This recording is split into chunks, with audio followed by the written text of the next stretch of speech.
ओम शांति। 8 मार्च 2024 की ईश्वरीय महावाक्य। पहले एक नज़र मुरली के मुख्य पॉइंट पर। बाबा ने कहा, पहले शरीर फिर आत्मा। बाबा इनके शरीर में बैठा है तो जरूर शरीर याद आएगा। फलाने शरीर वाली आत्माएं में यह गुण है। बाकी की नज़र फूलों की तरफ आएगी। कहेंगे फलाने की आत्मा बड़ी अच्छी है, बड़ी सर्विस करती है। बाबा को और धंधा क्या है, सबको याद करते हैं। बहुत बच्चियां याद आती है, फलाने की आत्मा में दम नहीं है। बाप को याद नहीं करती, किसी को सुख नहीं देती, यह अपना ही कल्याण नहीं करती। बाप तो यही जांच करते रहेंगे। एक दिन आएगा जबकि बच्चे योग में बहुत रहेंगे, यह भी किसी को याद करेंगे तो झट साक्षात्कार होगा। टीचर को तो रोज पढ़ाना है, इस पढ़ाई की ताकत से वह पद पाते हैं। सुबह को तुम सब भाई बाप की याद में बैठते हो, वह सब्जेक्ट है याद की। फिर मुरली चलती है, वह है पढ़ाई की सब्जेक्ट। मुख्य है ही योग और पढ़ाई। उनको ज्ञान और विज्ञान भी कहा जाता है।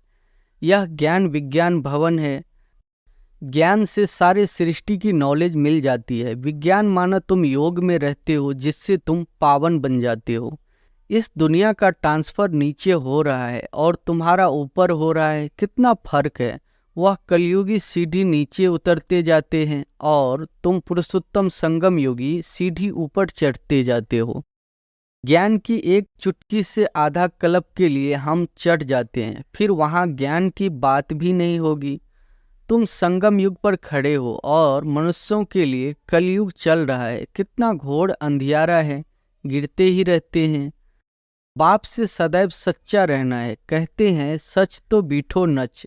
बच्चे कहेंगे तो अपनी राजधानी में भी डांस करेंगे। बाप है ही ट्रुथ, सत्य, तो बच्चों को भी ट्रुथ बनना चाहिए। बाप कहते हैं मुझे रात दिन यहाँ सर्विस करनी पड़ती है।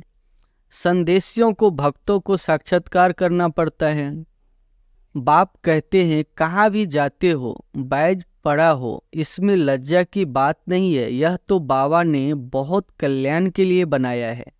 कोई कोई के पास पैसे होते हैं तो भी मनहूस होते हैं। ऐसे नहीं समझते कि पहला वारिस तो शिव बाबा है।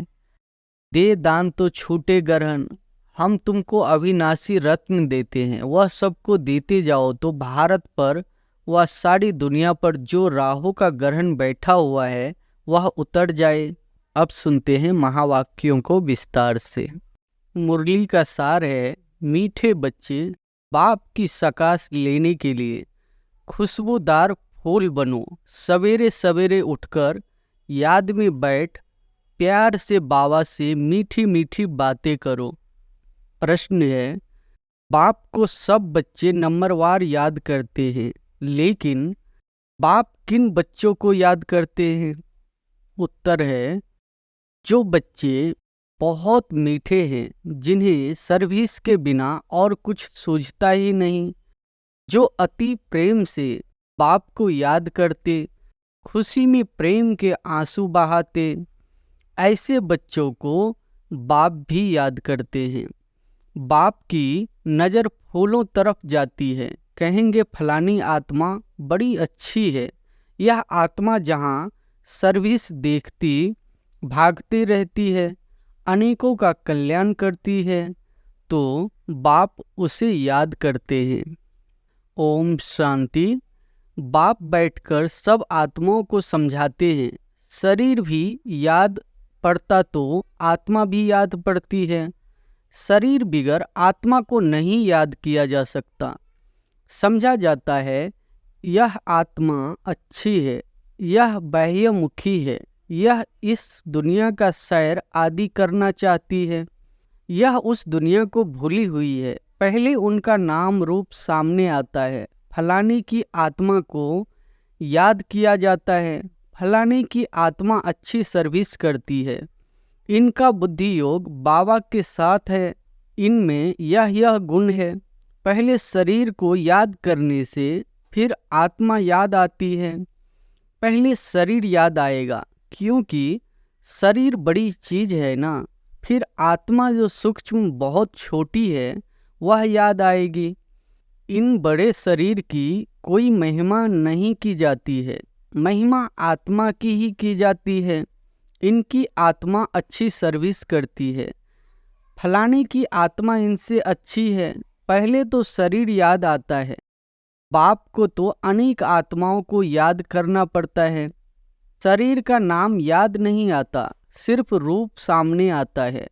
फलाने की आत्मा कहने से शरीर जरूर याद पड़ता है। जैसे समझते हो इस दादा के शरीर में शिव बाबा आते हैं, जानते हैं इनके तन में बाबा है, शरीर जरूर याद पड़ेगा। पूछते हैं हम कैसे याद करें, शिव बाबा को ब्रह्मा तन में याद करें या परम धाम में याद करें? बहुतों का प्रश्न उठता है। बाबा कहते हैं याद तो आत्मा को ही करना है, परंतु शरीर भी जरूर याद आता है। पहले शरीर फिर आत्मा। बाबा इनके शरीर में बैठा है तो जरूर शरीर याद आएगा, फलाने शरीर वाली आत्मा में यह गुण है। बाबा भी देखते रहते हैं कौन मुझे याद करते हैं, किस में बहुत गुण है, किस किस फूल में खुशबू है। फूलों से सबका प्यार होता है। गुलदस्ता बनाते हैं, उसमें राजा रानी प्रजा भिन्न भिन्न फूल पत्ते आदि सब बनाते हैं। बाप की नज़र फूलों की तरफ आएगी, कहेंगे फलाने की आत्मा बड़ी अच्छी है, बड़ी सर्विस करती है। आत्म अभिमानी में रह बाप को याद करते रहते हैं। जहाँ सर्विस देखते हैं वहाँ भागते हैं। फिर भी सवेरे उठकर याद में बैठते होंगे तो किसी को याद करते होंगे। शिव बाबा परम धाम में याद आता होगा या मधुबन में याद आता होगा। बाबा याद आता होगा ना, इसमें शिव बाबा है, क्योंकि बाप तो अभी नीचे आ गया, मुरली चलाने नीचे आए हैं। इनका अपने घर में तो कोई काम नहीं होगा, वहाँ जाकर क्या करेंगे? इस तन में ही प्रवेश करते हैं तो पहले जरूर शरीर याद आएगा, फिर आत्मा। फलाने शरीर में जो आत्मा है यह अनन्य अच्छी है, इनको सर्विस बिगर कुछ सूझता नहीं है, बहुत मीठी है। बाबा बैठे रहते हैं, सबको देखते रहते हैं। फलानी अच्छी, बहुत अच्छी है, बहुत याद करती है। बांधेली बच्चियों को बिगाड़ के लिए कितनी मार मिलती है, कितना प्रेम से याद करती होगी। जब बहुत याद करती है तो खुशी के मारे प्रेम के आंसू भी आ जाते हैं, कभी कभी वह आंसू गिर भी जाते हैं। बाबा को और धंधा क्या है, सबको याद करते हैं। बहुत बच्चियां याद आती है, फलाने की आत्मा में दम नहीं है, बाप को याद नहीं करती, किसी को सुख नहीं देती या अपना ही कल्याण नहीं करती। बाप तो यही जांच करते रहेंगे। याद करना माना सकाश देना। आत्मा का कनेक्शन परमात्मा के साथ रहता है ना। एक दिन आएगा जबकि बच्चे योग में बहुत रहेंगे, यह भी किसी को याद करेंगे तो झट साक्षात्कार होगा। आत्मा तो है छोटी बिंदी, साक्षात्कार करे तो भी कोई समझ न सके, फिर भी शरीर ही याद आता है। आत्मा है छोटी परंतु याद करती है तो उनकी आत्मा पावन बनती जाती है। बगीचे में वैरायटी फूल होते हैं, बाबा भी देखते हैं यह बहुत अच्छा खुशबूदार फूल है, या इतना नहीं तो पद भी कम होगा। बाबा के जो मददगार बनते हैं वही ऊंच पद पाते हैं, वह भी जो बाप के याद करते रहते हैं। ब्राह्मण से ट्रांसफर हो देवता बनते हैं। यह वर्णन भी संगम पर ही कर सकते हैं कि यह देवी फूल है या आसुरी फूल है। फूल तो सब है परंतु वैरायटी बहुत है। बाबा भी याद करते रहते हैं। टीचर अपने स्टूडेंट को याद करेंगे क्या? यह कम पढ़ते हैं, दिल में तो समझेंगे ना। यह बाप भी है, टीचर भी है। बाप तो है ही, टीचर पने का जास्ती चलता है। टीचर को तो रोज पढ़ना है। इस पढ़ाई की ताकत से वह पद पाते हैं। सुबह को तुम सब भाई बाप की याद में बैठते हो, वह सब्जेक्ट है याद की। फिर मुरली चलती है, वह है पढ़ाई की सब्जेक्ट। मुख्य है ही योग और पढ़ाई। उनको ज्ञान और विज्ञान भी कहा जाता है। यह ज्ञान विज्ञान भवन है जहाँ बाप आकर सिखलाते हैं। ज्ञान से सारे सृष्टि की नॉलेज मिल जाती है। विज्ञान माना तुम योग में रहते हो, जिससे तुम पावन बन जाते हो। तुमको अर्थ का पता है। बाप बच्चों को देखते रहते हैं। देही अभिमानी बनने से ही भूत निकलेंगे। ऐसे नहीं सबके भूत फट से निकल जाएंगे। हिसाब किताब जब चुकतू हो, फिर चलन अनुसार ही पद पाएंगे। क्लास ट्रांसफर होते हैं। इस दुनिया का ट्रांसफर नीचे हो रहा है और तुम्हारा ऊपर हो रहा है। कितना फर्क है। वह कलयुगी सीढ़ी नीचे उतरते जाते हैं और तुम पुरुषोत्तम संगम योगी सीढ़ी ऊपर चढ़ते जाते हो। दुनिया तो यही है।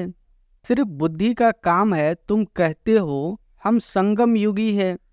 पुरुषोत्तम बनाने के लिए बाप को आना पड़ता है। तुम्हारे लिए अब पुरुषोत्तम संगम युग है। बाकी सब घोर अंधियारे में है। भक्ति को वह बहुत अच्छा समझते हैं, क्योंकि ज्ञान का उन्हों को मालूम ही नहीं है। तुमको अभी ज्ञान मिला है, तब तुम समझते हो। ज्ञान की एक चुटकी से आधा कल्प के लिए हम चढ़ जाते हैं, फिर वहाँ ज्ञान की बात ही नहीं होगी। यह सब बातें महारथी बच्चे ही सुनकर धारण कर और सुनाते रहेंगे।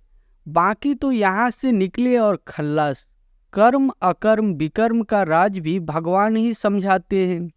यह है कल्प का संगम युग। जबकि पुरानी दुनिया खत्म हो, नई दुनिया स्थापन होनी है। विनाश सामने खड़ा है। तुम संगम युग पर खड़े हो और मनुष्यों के लिए कलयुग चल रहा है। कितना घोर अंधियारा है, गिरते ही रहते हैं। कोई तो गिराने के निमित्त भी इस सभा में वास्तव में कोई पतित बैठ नहीं सकता। पतित वायुमंडल को खराब करेंगे। अगर कोई छिपकर आकर बैठते हैं तो उनको चोट भी लगती है, एकदम गिर पड़ेंगे। ईश्वरीय सभा में कोई दैत्य आकर बैठते हैं तो झट पता पड़ेगा। पत्थर बुद्धि तो है ही, बाकी भी पत्थर बुद्धि हो जाएगा। 100 गुना दंड पड़ जाएगा। अपनी को नुकसान पहुंचाएंगे। कहते हैं हम देखेंगे, इनको पता पड़ता है। हमको क्या पड़ी, जो करेगा सो पाएगा। हमको जानने की जरूरत नहीं। बाप से सदैव सच्चा रहना है। कहते हैं सच तो विठो नच। सच्चे रहेंगे तो अपनी राजधानी में भी डांस करेंगे। बाप है ही ट्रुथ, सत्य, तो बच्चों को भी ट्रुथ बनना चाहिए। बाबा पूछते हैं शिव बाबा कहाँ है? कहते हैं इसमें है। परमधाम छोड़कर दूर देश के रहने वाले आए देश पर आए।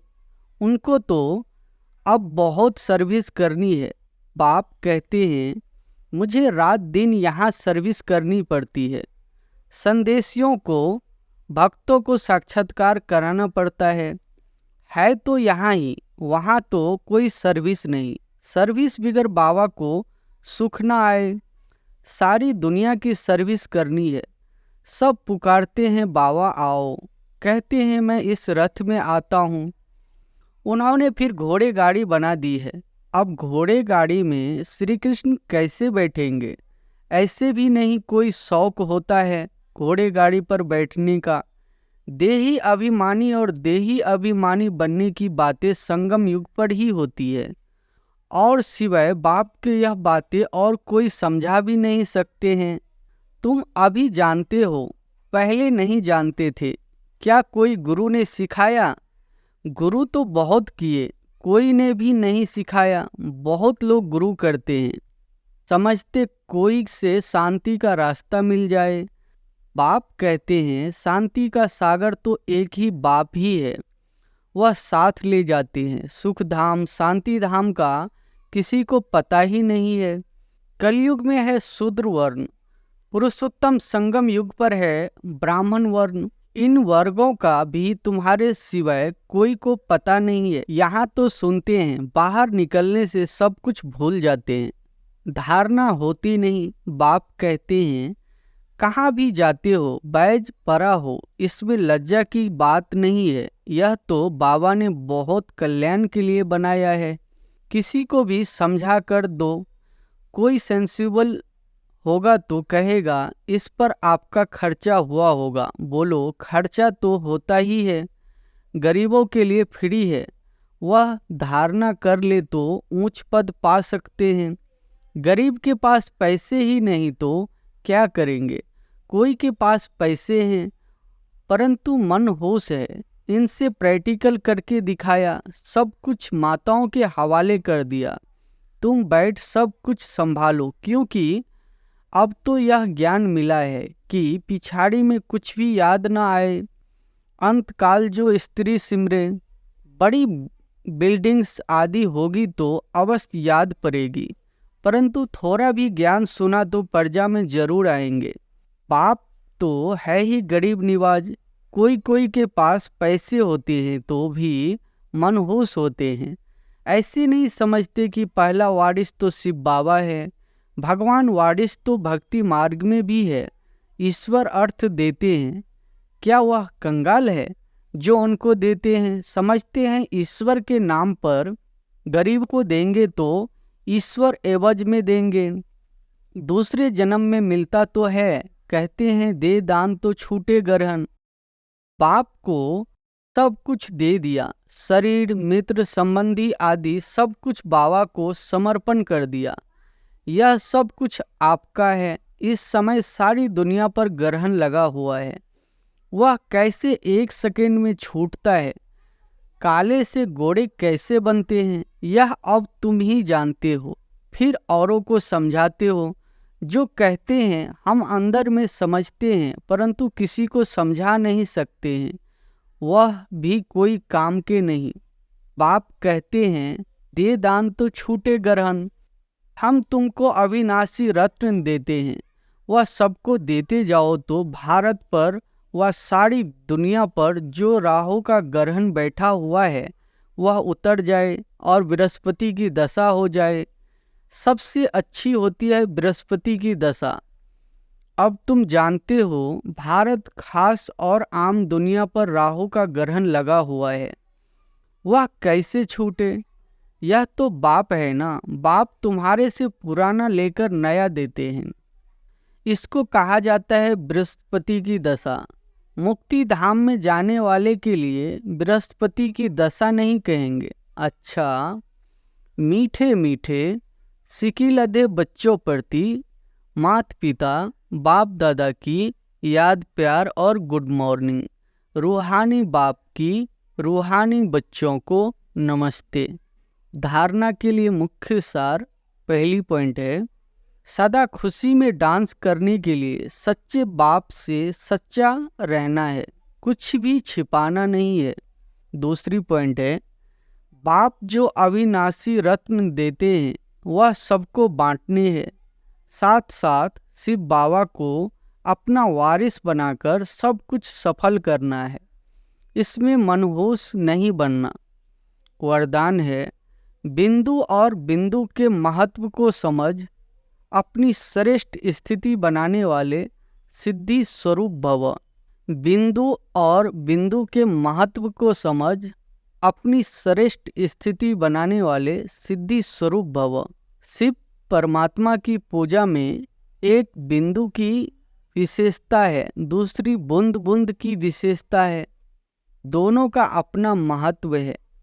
आत्मा परमात्मा और प्रकृति का यह खेल अर्थात ड्रामा, तीनों का ज्ञान प्रैक्टिकल लाइफ में बिंदु ही अनुभव होता है। और बिंदु है शुद्ध संकल्पों की स्मृति, जिससे मिलन की सिद्धि का अनुभव होता है। रूह रिहान में प्राप्तियों की शीतल बूंदे बाप पर डालते हो, इसी से ही श्रेष्ठ स्थिति बन जाती है। इसी का यादगार भक्ति में भी चला आता है। स्लोगन है ज़्यादा बोलने से दिमाग की एनर्जी कम हो जाती है, इसलिए शॉर्ट और स्वीट बोलो। ज़्यादा बोलने से दिमाग की एनर्जी कम हो जाती है, इसलिए शॉर्ट और स्वीट बोलो। अच्छा, ओम शांति।